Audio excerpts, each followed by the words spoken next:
Riba adalah sesuatu hal yang diharamkan oleh agama. Ayat tentang riba atau renten pun ada di kitab suci. Apakah riba itu adalah membungakan uang? Tahukah Anda apa maksud dari membungakan uang? Membungakan uang adalah menambah nilai kembali dari uang yang sudah dikeluarkan. Misalnya, jika kita meminjamkan uang 5.000 pada teman, kita menagihnya dengan nilai 5.500. Bunga dari uang itu adalah 500.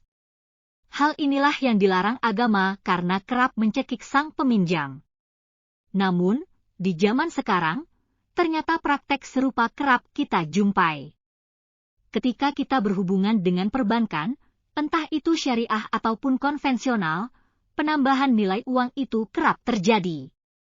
Lalu bagaimana kita menyikapinya? Berikut penjelasan versi bukan konten creator. Penggunaan bunga dalam berbagai transaksi di zaman modern ini memang sudah hal yang kerap kita jumpai. Mulai ketika kita kredit motor, rumah, ataupun kredit usaha kecil pada lembaga keuangan. Lalu, salahkah jika agama melarang membungakan uang? Tentu tidak. Aturannya memang tak salah, karena di masa lalu memang belum ada perbankan. Bunga uang kerap disalahgunakan oleh orang yang tak bertanggung jawab. Itulah sebabnya agama melarang. Namun, bagaimana di zaman sekarang? Jika kita tak mau berurusan dengan bunga bank ataupun suku bunga, berarti kita harus membeli secara tunai supaya kita membeli barang dengan harga yang sesuai dengan harga yang dijual. Namun, tentu ada permasalahan baru yaitu jika barang yang dibeli harganya mahal. Tentu hal ini akan memberatkan. Pakai kredit syariah saja. Bebas bunga. Oke, pada bank syariah memang tidak menggunakan istilah bunga, melainkan bagi hasil. Namun, jika Anda mencoba mengambil kredit usaha di bank syariah, semisal 10 juta dicicil selama 20 bulan. Jika kita menghitung secara normal, berarti 10 juta dibagi 20, berarti cicilan per bulannya seharusnya 500.000 per bulannya. Tapi faktanya, tidak mungkin segitu. Paling tidak, per bulan kita membayar bagi hasilnya anggaplah 0,1%. Berarti, total yang kita setorkan pada bank 500.000 plus 0,1% dari 500.000. Berarti total yang kita bayarkan pada bank sekitar Rp500.500 per bulannya. Bukankah juga lebih dari 10 juta selama 20 bulan? Namun, kalau dibayar sesuai tentu saja lembaga keuangan itu tak mendapat laba. Akhirnya bangkrut dong. Kesimpulan saya, menurut saya, selama penambahan nilai uang itu tak memberatkan, tentulah hal itu tidak masalah.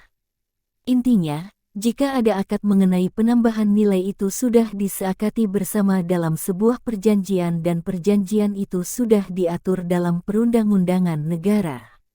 Semisal, jika kita mencicil kendaraan bermotor, untuk mengumpulkan uang sejumlah 25 juta bagi kebanyakan orang bukanlah hal mudah.